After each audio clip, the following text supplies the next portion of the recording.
Hi.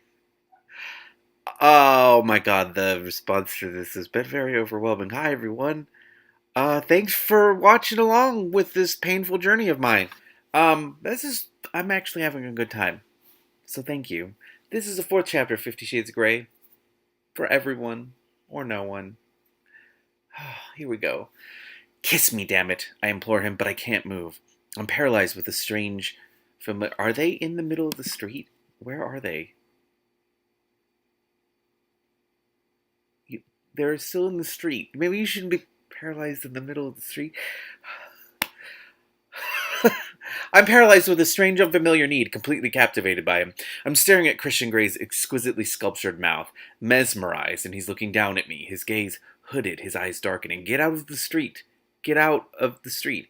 He's breathing harder than usual, and I've stopped breathing altogether. You should keep breathing. It's really important. I'm in your arms. Kiss me, please. He closes his eyes, takes a deep breath, and gives me a small shake of his head, as if in answer to my silent question. When he opens his eyes again, it's with some new purpose, a steely resolve. Is he? Is she breathing? This is important.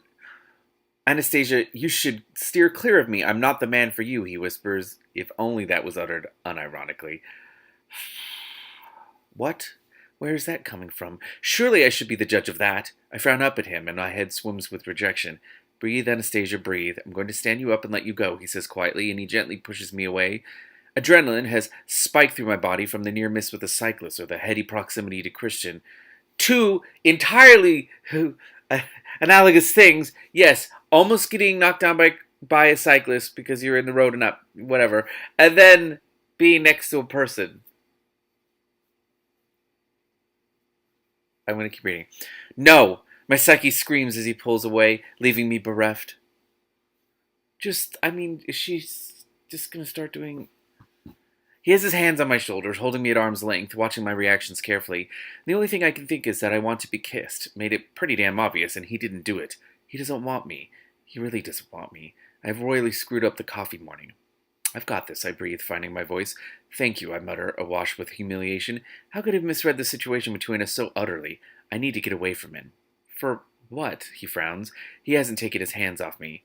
For saving me, I whisper. That idiot was writing the wrong way. I'm glad I was here. I shudder to think what could have happened to you. She probably would have been fine. Do you want to come and sit down in the hotel for a moment? He releases me, his hands by his sides, and I'm standing in front of him feeling like a fool. With a shake, I clear my head. I just want to go. All my vague, unarticulated hopes have been dashed. He doesn't want me. What was I thinking? I scold myself. What would Christian Grey want with you? My subconscious mocks me. I wrap my arms around myself and turn to face the road and note with relief that the green man has appeared. Please don't call it that. Now it's just someone in a green suit, like green screen, green suit, the whole thing. I quickly make my way across, conscious that Grey is behind me. Outside the hotel, I turn briefly to face him, but cannot look him in the eye. Thanks for the tea and doing the photo shoot, I murmur. Excuse me. Anastasia, He stops, and the anguish in his voice demands my attention, so I peer unwillingly up at him. His gray eyes are bleak as he runs his hand through his hair. He looks torn, frustrated, his expression stark, all his careful control had evaporated. What, Christian? I snap irritably after he says, nothing. I just want to go. I need to take my fragile, wounded pride away and somehow nurse it back to health. Good luck with your exams, he murmurs. Huh? This is why he looks so desolate? This is the big send-off, just to wish me luck in my exams? Thanks. I can't disguise the sarcasm in my voice. Goodbye, Mr. Grey. I turn on my heel, vaguely amazed that I don't trip, and without giving him a second glance, I disappeared on the sidewalk toward the underground garage. I wish this was a genuine exploration of these things. It's not, and it's just, Once underneath the dark, cold concrete of the garage, with its bleak fluorescent light, I lean against the wall and put my head in my hands. What was I thinking? Unbidden and unwelcome tears pool in my eyes. Why am I crying? I sink to the ground, angry at myself for this senseless reaction. Drawing up my knees, I fold in on myself. I want to make myself as small as possible. Perhaps this nonsensical pain will be smaller, the smaller I am. Placing my head on my knees, I let the irrational tears fall unrestrained. I am crying over the loss of something I never had. How ridiculous. Mourning something that never was, my dashed hopes, dashed dreams, and my soured expectations. I've never been on the receiving end of rejection. Okay, so I was always one of the last to be picked for basketball or volleyball, but I understood that. Running and doing something else at the same time, like bouncing or throwing a ball, is not my thing. I'm a serious liability in any sporting field. Romantically, though, I've never put myself out there, ever. A lifetime of insecurity. Uh, I'm too pale. Okay. Okay. Too skinny. I'm gonna let my face speak for all of that. Too scruffy. This is What? Scruffy? Is that a different? What? Okay, never. It's okay. I'll accept this though because insecurity. I know how it is. I am incredibly insecure about my body, but you're pale and skinny in the Pacific Northwest. Come on. Sorry, I can't let that go. Pale and skinny in the Pacific Northwest. You're amongst your people. Maybe that's it. There's too many of them. I'm going to keep reading. Uncoordinated, my long list of faults goes on, so I've always been the one to rebuff any would-be admirers. There was that one guy in my chemistry class who liked me, but no one has ever sparked my interest. No one except Christian Damn Gray. That's not how those work when you put the now I can't think of what they're called. Like you usually do like Christian fucking Gray. Like what is that grammar term called? I can't remember. But anyway, who no one says Christian. No, never mind. Maybe I should be kinder to the likes of Paul Clayton and Jose Rodriguez, though I'm sure neither of them have been found sobbing alone in dark places. What is that? Those don't have anything to do with each other. Perhaps I just need a good cry. Yes, I support this. I. That's the thing. There's elements of this that actually show hope and show something that I want to see more of, and then no, no. Stop. Stop now. My subconscious is metaphorically screaming at me, arms folded, leaning on one leg and tapping her foot in frustration. Get in the car, go home, do your studying, forget about him, now, and stop all this self-pitying wallowing crap. I take a deep, steadying breath and stand up. Get it together, Steele. I head for Kate's car, wiping the tears off my face as I do. I will not think of him again. I can just chalk this incident up to experience and concentrate on my exams. That's great. That's a thing. That's like... Kate is sitting at the dining table at her laptop when I arrive. Her welcoming smile fades when she sees me. Anna, what's wrong? Oh no, not the Catherine Kavanaugh Inquisition. I don't think you know what an Inquisition is. I shake my head at her in a back off now Kavanaugh way. Is that a very specific form? Never mind. But I might as well be dealing with a... Are you fucking with a blind deaf mute? Ugh! Disabled people are not your fucking narration props. Don't do that. You've been crying. She has an exceptional gift for stating the damned obvious sometimes. What did that bastard do to you? She growls, and her face, geez, she's scary. Nothing, Kate. That's actually the problem. The thought brings a wry smile to my face. Then why have you been crying? You never cry, she says, her voice softening. She stands, her green eyes brimming with concern. She puts her arms around me and hugs me. I need to say something just to get her to back off. I was nearly knocked over by a cyclist. It's the best that I can do, but it distracts her momentarily from him. Geez, Anna, are you okay? Were you hurt? She holds me at arm's length and does a quick visual checkup on me. No, Christian saved me, I whisper, but I was quite shaken. I'm not surprised. How was coffee? I know you hate coffee. I had tea. It was fine, nothing to report really. I don't know why you asked me. He likes you, Anna. She drops her arms. Not anymore. I won't be seeing him again. Yes, I managed to sound matter of fact. Oh? Crap, she's intrigued. I head into the kitchen so that she can't see my face. Yeah, he's a little out of my league, Kate, I say, as dryly as I can manage. What do you mean? Oh, Kate, it's obvious. I whirl around and face her as she stands in the kitchen doorway. Not to me, she says. Okay, he's got more money than you, but then he has more money than most people in America. Kate, I shrug. Anna, for heaven's sake, how many times must I tell you, you're a total babe? She interrupts me. Oh no, she's off on this tirade again. Would you call this a tirade? Your friend complimenting... Kate, please, I need to study. I cut her short. She frowns. Do you want to see the article? It's finished. Jose took some great pictures. Please, I really don't want to read the text of the art. I don't. Just skip over it. Just narrative sleight of hand. It's gone. Goodbye. That's fine. Please don't. Ugh. Do I need a visual reminder of the beautiful Christian I don't want to, Gray? Sure. I magic a smile onto my face and stroll over to the laptop. And there he is, staring at me in black and white, staring at me and finding me lacking. I pretend to read the article, all the time meeting his steady gray gaze, searching the photo for some clue as to why he's not the man for me, his own words to me, and it's suddenly blindingly obvious. He's too gloriously good looking. We are poles apart and from two very different worlds. I have a vision of myself as Icarus flying too close to the sun and crashing and burning as a result. That's literally not what Icarus means. I'm pretty sure that's misused. That's, I mean, unless you're trying to say your experience is compared. You could compare it to, I can't even finish this fucking sentence because it doesn't make sense.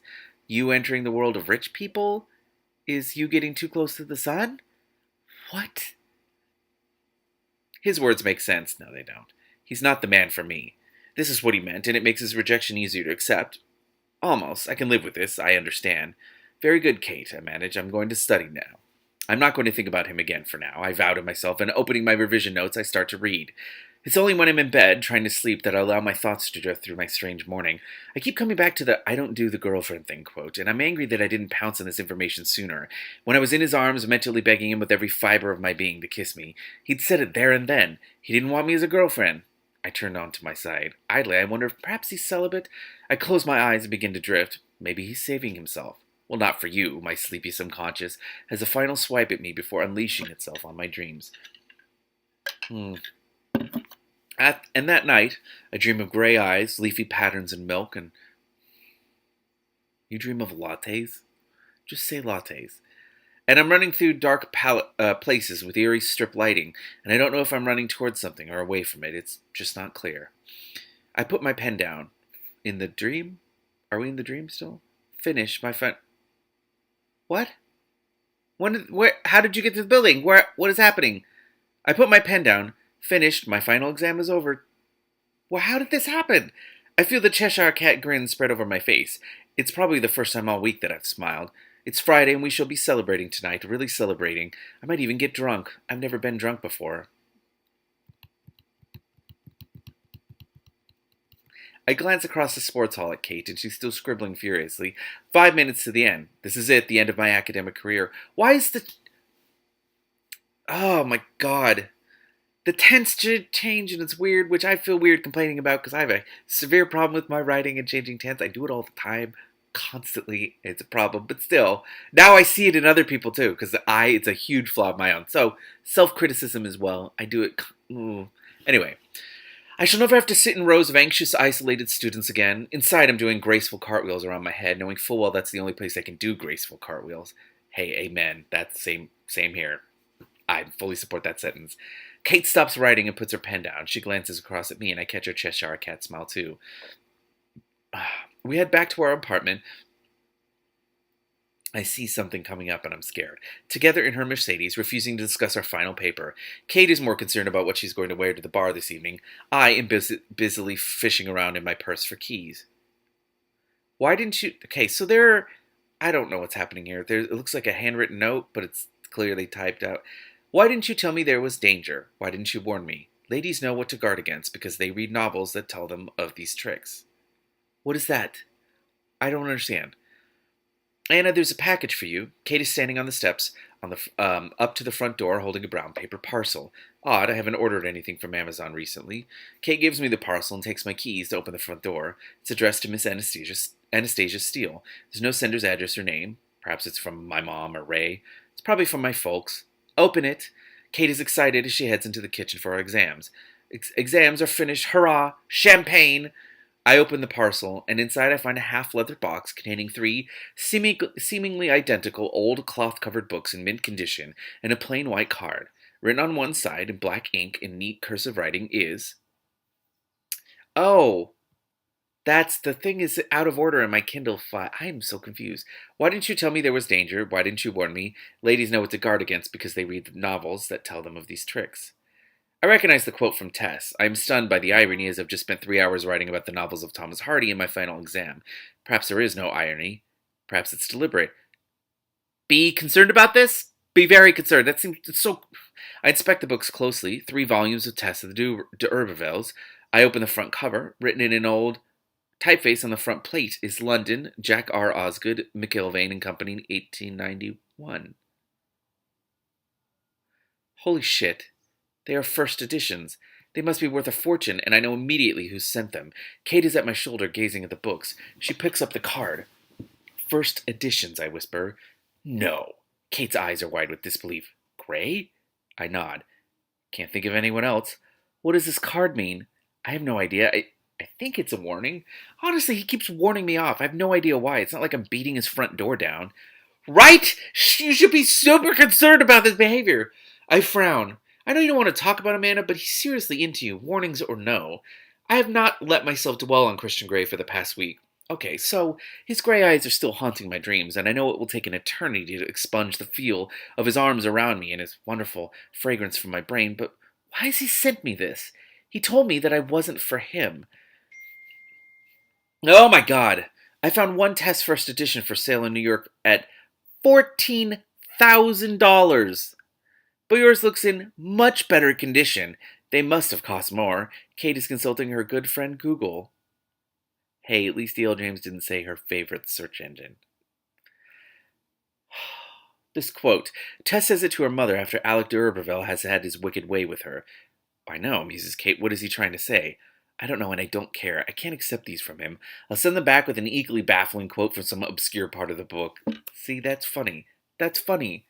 The bit where Angel Clare says, fuck off, Kate says with a completely straight face. Yes, that bit. I giggle. I love Kate. She's so loyal and supportive. You just spent, earlier part of this chapter despising her. Anyway, I repack the books and leave them on the dining table. Kate hands me a glass of champagne. To the end of exams and our new life in Seattle, she grins. To the end of exams, our new life in Seattle, and excellent results. We clink glasses and drink. The bar is loud and hectic, full. How did you get there? What is with these sudden... Okay. Full of soon-to-be graduates out to get trashed. Jose joins us. He won't graduate for another year, but he's in the mood to party and gets us into the spirit of our newfound freedom by buying a pitcher of margaritas for us all. As I down my fifth, I know that this is not a good idea on top of the champagne. So what now, Anna? Jose shouts at me over the noise. Kate and I are moving to Seattle. Kate's parents have bought a condo there for her. Ah, Dios mío, how the other half live. But you'll be back for my show. Of course, Jose. I wouldn't miss it for the world. I smile and he puts his arm around my waist and pulls me close. It means a lot to me that you'll be there, Anna, he whispers in my ear. Another margarita. Jose Luis Rodriguez. Are you trying to get me drunk? Because I think it's working. I giggle. I think I'd better have a beer. I'll go get us a pitcher. More drink, Anna, Kate bellows. Kate has the constitution of an ox. She's got her arm draped over Levi, one of our fellow English students and her usual photographer on her student newspaper. Oh, she does have usual people. Well, do you have usual reporters who do things? Never mind. He's given up taking photos of the drunkenness that surrounds him. He only has eyes for Kate. She's all tiny. She's all tiny camisole, tight jeans and high heels, hair piled high with tendrils hanging down softly around her face, her usual stunning self. Me, I'm more of a Converse and t-shirt kind of girl, but I'm wearing my most flattering jeans. I move out of Jose's hold and get up from our table. Whoa, head spin. I have to grab the back of the chair. Tequila-based cocktails are not a good idea. When I used to drink, that was my weakness, my utter weakness.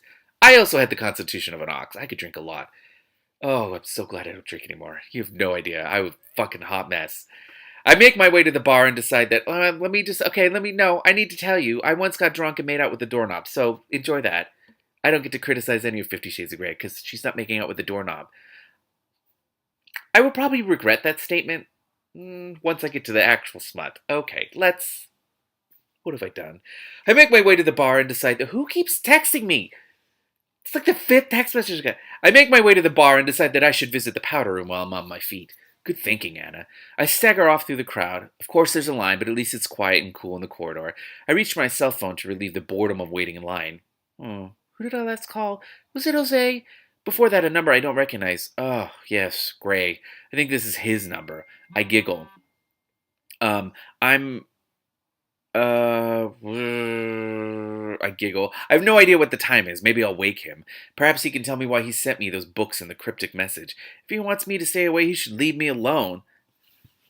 This is great! I suppress a drunken grin and hit the automatic redial. He answers on the second ring. Anastasia. He's surprised to hear from me. Well, frankly, I'm surprised to ring him. Then my befuddled brain registers. How does he know it's me? Why did you send me the books? I slur at him.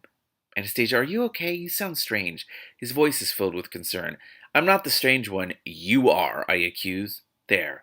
That told him, my courage fueled by alcohol. Anastasia, have you been drinking? What's it to you? I'm curious. Where are you? In a bar. Which bar? He sounds exasperated. A bar in Portland? How are you getting home? I'll find a way. Conversation is not going how I expected. Which bar are you in? Why did you send me the books, Christian? Anastasia, where are you? Tell me now. I don't like him at all. This is not okay. His tone is so dictatorial. I've never said that word out loud. Dictatorial. His usual control freak. I imagine him as an old-time movie director wearing jodhpurs, holding an old-fashioned megaphone and a riding crop. This image makes me laugh out loud. This is so great. It's gonna be ruined. You're so domineering, I giggle. Anna, so help me, where the fuck are you? Christian Grey is swearing at me. I giggle again. I'm in Portland. It's a long way from Seattle. Where in Portland? Good night, Christian. Anna! I hang up. Ha! Though he didn't tell me about the books. I frown. Mission not accomplished. I am really quite drunk. My head swims uncomfortably as I shuffle with the line. Well, the object of the exercise was to get drunk. I have succeeded. This is what it's like. Probably not an experience to be repeated. The line is moved, and it's now my turn. I stare blankly at the poster on the back of the toilet door that extols the virtues of safe sex. Holy crap. Did I just call Christian Grey? Shit. My phone rings, and it makes me jump. I yelp in surprise. Hi. I bleat timidly into my phone. I hadn't reckoned on this. I'm coming to get you, he says, and hangs up. No! Don't! That's so creepy! Only Christian Grey could sound so calm and so threatening at the same time. Holy crap. I pull my jeans up. My heart is thumping. Coming to get me? Oh, no, I'm going to be sick. No, I'm fine. Hang on. He's just messing with my head. I didn't tell him where I was. He can't find me here. Besides, it will take him hours to get here from Seattle, and we'll be long gone by then. I wash my hands and check my face in the mirror. I look flushed and slightly unfocused. Tequila. I wait at the bar for what feels like an eternity for the pitcher of beer and eventually return to the table. You've been gone so long, Kate scolds me. Where were you? I was in line for the restroom. Jose and Levi are having some heated debate about our local baseball team. Jose pauses in his tirade. Stop using the word tirade. That's not a tirade. There's no tirades happening. So he pauses to pour us all beers, and I take a long sip. Kate, I think I'd better step outside and get some fresh air.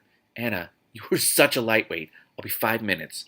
I make my way through the crowd again. I'm beginning to feel nauseous. My head is spinning uncomfortably, and I'm a little unsteady on my feet. More unsteady than usual. Drinking in the cool evening air in the parking lot makes me realize how drunk I am. My vision has been affected, and I'm really seeing double of everything, like in old reruns of Tom and Jerry cartoons. I think I'm going to be sick. Why did I let myself get this messed up? Anna, Jose has joined me. You okay?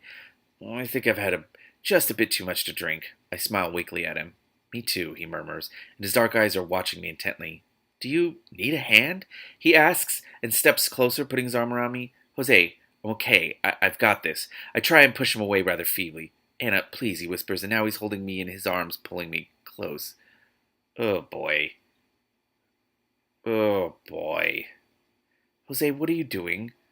You know I like you, Anna. Please. He has one hand on the small of my back, holding me against him, the other at my chin, tipping my head back. Holy fuck, he's going to kiss me. No, Jose, stop, no. I push him, but he's a wall of hard muscle, and I cannot shift him. I just got something? I just understood something. Jose is Jacob, isn't he? And now he has to do something in order... No. Oh, no. Is Christian Grey going to show up right now and save her from the scary brown man? Which is not to say that we shouldn't criticize Jose being disgusting. Why is this happening?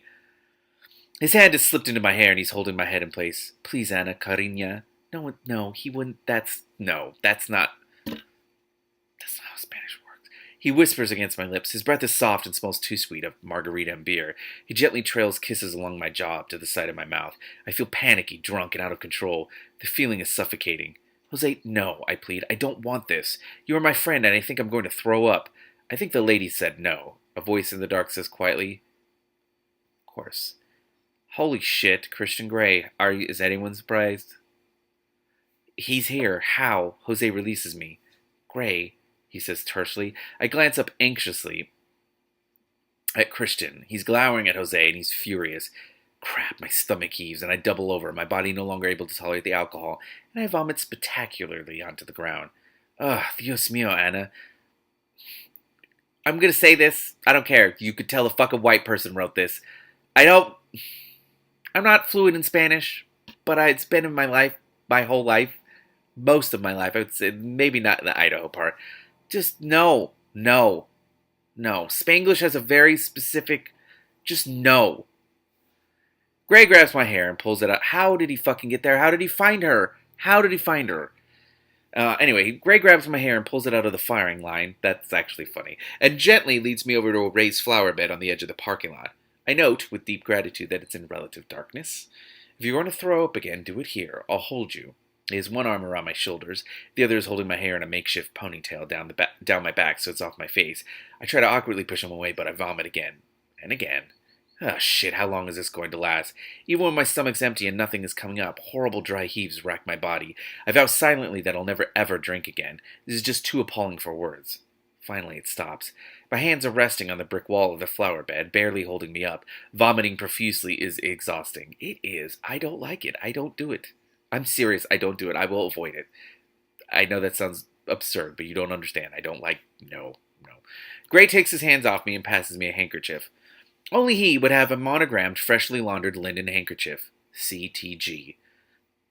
No, only he would... How did he find her? I didn't know you could still buy these. What? Okay. Vaguely, I wonder what the T stands for as I wipe my mouth. A terror? Terrible? Take yourself and run away? I cannot bring myself to look at him. I'm swamped with shame, disgusted with myself. I want to be swallowed up by the azaleas in the flower bed and be anywhere but here. Jose is still hovering by the entrance to the bar, watching us.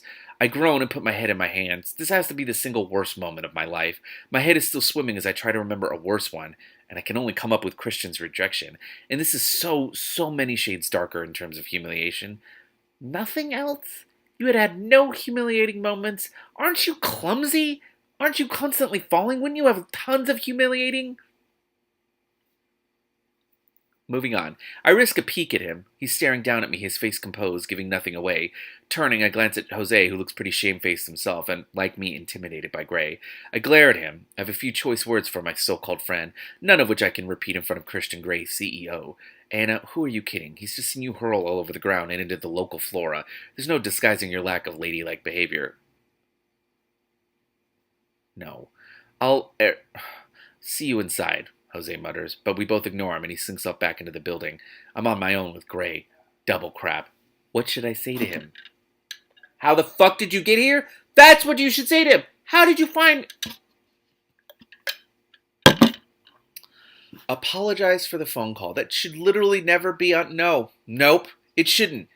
I'm sorry, I mutter, staring at the handkerchief, which I'm furiously wearing with my fingers. It's so soft. What are you sorry for, Anastasia? Oh, crap. He wants his damn pound of flesh. The phone call mainly, being sick. The list is endless. I murmur, feeling my skin coloring up. Please, can I die now? People should not make you feel this way when you just know them. We've all been here, perhaps not quite as dramatically as you, he says dryly. It's about knowing your limits, Anastasia. I mean, I'm all for pushing limits, but really this is beyond the pale. Do you make a habit of this kind of behavior? Shut the fuck up. Who are you? How do you get to judge someone like that? Oh, he's so gross. My head buzzes with excess alcohol and irritation. What the hell has that got to do with him? I didn't invite him here. He sounds like a middle-aged man scolded me like an errant child. Thank you. I'm glad that the text is addressing this. We'll probably get ruined at some point. Part of me wants to say if I want to get drunk every night like this, then it's my decision and nothing to do with him. But I'm not brave enough. Not now that I've thrown up in front of him. Why is he still standing there? No, I say contritely. I've never been drunk before, and right now I have no desire ever to be again. I just don't understand why he's here. I begin to feel faint. He notices my dizziness and grabs me before I fall and hoists me into his arms, holding me close to his chest like a child. Come on, I'll take you home, he murmurs. Look, I also don't trust the fact that someone is clearly drunk and then someone else who is not is taking control of the situation in a way that it makes me uncomfortable. Not that people who are sober... I've been sober for, God, this November will be 12, no, 14 years? I can add. 14 years. Yes, I can add. 14 years. I'm often the sober person, and I have to constantly navigate how much power I have in a situation because I don't want to take advantage of anyone. And that also means that if I want to help someone, there's a limit that you help them because you don't want to be a creep. And I'm just, no, no. Ugh. I need to tell Kate. Holy Moses, I'm in his arms again. No, be. My brother can tell her. What? My brother Elliot is talking with Miss Kavanagh. Oh? I don't understand. He was with me when you phoned. In Seattle? I'm confused. No, I'm staying at the Heathman. Still? Why? How did you find me? I tracked your cell phone, Anastasia. How is this book not a horror story? Oh, of course he did. How is that possible? Is it legal? Stalker. My subconscious whispers at me. Right? No, this is not a subconscious thought. This is like... Anyway, stalker, my subconscious whispers at me through the cloud of tequila that's still floating in my brain, but somehow, because it's him, I don't mind. Do you have a jacket or a purse? Ugh. Yes, I came with both. Christian, please, I need to tell Kate. She'll worry. His mouth presses into a hard line and he sighs heavily. If you must, fuck him.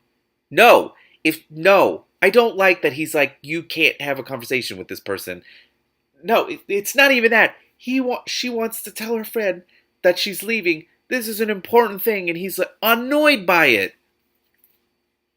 He sets me down and, taking my hand, leads me back into the bar. I feel weak, still drunk, embarrassed, exhausted, mortified, and on some strange level absolutely off the scale thrilled. He's clutching my hand. Such a confusing array of emotions. I'll need at least a week to process them all. Terrible sentence. Terrible. It's noisy, crowded, and the music has started, so there is a large crowd on the dance floor. Kate is not at our table, and Jose has disappeared. Levi looks lost and forlorn on his own. Where's Kate? I shout at Levi above the noise. My head is beginning to pound in time to the thumping bass line of the music. Dancing, Levi shouts, and I can tell he's mad. He's eyeing Christian suspiciously. I struggle into my black jacket and place my small shoulder bag over my head, so it sits at my hip. I'm ready to go once I've seen Kate. She's on the dance floor. I touch Christian's arm and lean up and shout in his ear, brushing his hair with my nose, smelling his clean, fresh smell. Why do we stop smelling each other? Oh my. All those forbidden... Someone requested on Twitter today that I read all of Anna's Oh My's in George Takei's voice. Who said that? Wait, let me check Twitter. I gotta check and give credit. Where credit is due. I'm totally gonna fucking do it. Okay. Who said it? Oh, God. I'm looking through my reply. People are... Oh, it's so beautiful.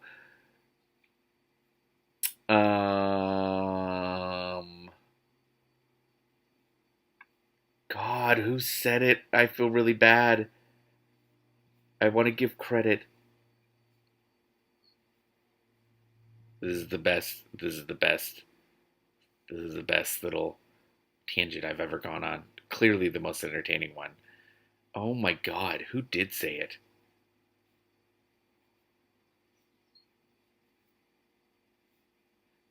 I can't find it. I swear someone told me on Twitter that I need to do this.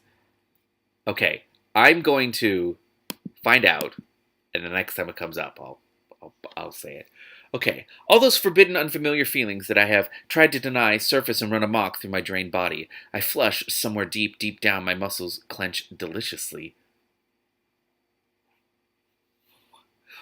What? What does it... What? No! He rolls his eyes at me and takes my hand again and leads me to the bar. He's served immediately, no waiting for Mr. Control Freak Gray. Does everything come to him so easily? I can't hear what he orders. He hands me a very large glass of iced water. Drink, he shouts his order at me. I hate him. The moving lights are twisting and turning in time to the music, casting strange colored light and shadows all over the bar and the clientele. He's alternately green, blue, white, and a demonic red. Stay at demonic red, because he sounds like a demon. He's watching me intently. I take a tentative sip. All of it, he shouts. He's so overbearing. This genuinely confuses me, everyone. I didn't expect the text to openly address all of these creepy things. How, then, is E.L. James ever going to justify an extended relationship with this person? He runs his hand through his unruly hair. He looks frustrated and angry. What is his problem? Apart from a silly drunk girl ringing him in the middle of the night so he thinks she needs rescuing. And it turns out she does, from her over-amorous friend. Then seeing her being violently ill at his feet. Anna, are you ever going to live this down? Is he ever going to live down stalking her? My subconscious is figuratively tutting and glaring at me over half-moon specs. I sway slightly, and he puts his hand on my shoulder to steady me, excuse me. I do as I'm told, and drink the entire glass. It makes me feel queasy. Taking the glass from me, he places it on the bar. I notice through a blur what he's wearing. A loose white linen shirt, snug jeans, black Converse sneakers, and a dark pinstripe jacket. Is he the 10th Doctor? What is happening? His shirt is unbuttoned at the top, and I see a sprinkling of hair in the gap. In my groggy frame of mind, he looks yummy. I'm so confused. He takes my hand once more. Holy cow, he's leading me onto the dance floor. Shit. Why? I do not dance. He can sense my reluctance, and under the colored lights, I can see his amused, slightly sardonic smile. He gives my hand a sharp tug, and I'm in his arms again, and he starts to move, taking me with him. Boy, he can dance, and I can't believe that I'm following him step for step. Maybe it's because I'm drunk that I can keep up. I'm also very concerned that she's drunk, and he's just sort of taking advantage of her. He's holding me tight against him, his body against mine. If he wasn't clutching me so tightly, I'm sure I would swoon at his feet. In the back of my mind, my mother's often recited warning comes to me: never trust a man who can dance. I'm pretty sure that your mother was not the originator of that. Pretty sure. He moves us through the crowded throng of dancers to the other side of the dance floor, and we are beside Kate and Elliot, Christian's brother. The music is pounding away, and loud and leery, outside and inside my head. I gasp. Kate is making her moves. She's dancing her ass off, and she only ever does that if she likes someone. Really likes someone. Means there'll be 3 of us for breakfast tomorrow morning. Kate! Christian leans over and shouts in Elliot's ear. I cannot hear what he says. Elliot is tall, with wide shoulders, curly blonde hair, and light, wickedly gleaming eyes. I can't tell the color under the pulsating heat of the flashing lights. Elliot grins and pulls Kate into his arms, where she is more than happy to be. Kate! Even in my inebriated state, I am shocked. She's only just met him. She nods at whatever Elliot says and grins at me and waves. I don't like this at all. This is not a cool thing to do. Christian propels us off the dance floor in double quick time. But I never got to talk to her. Is she okay? I can see where things are headed for her and him. I need to do the safe sex lecture. What? In the back of my mind, I hope she reads one of the posters on the back of the toilet door. She's not a child. I hope she's had some sex education. What the fuck is... Okay, my thoughts crash through my brain, fighting the drunk, fuzzy feeling. It's so warm in here, so loud, so colorful, too bright. My head begins to swim. Oh, no. And I can feel the floor coming up to meet my face, or so it feels. The last thing I hear before I pass out in Christian Grey's arms is his harsh epithet. The last sentence of this chapter, everyone, is just the word fuck with an exclamation point. Oh, my God. This is my life now. This is my life. This is what I'm going to do for the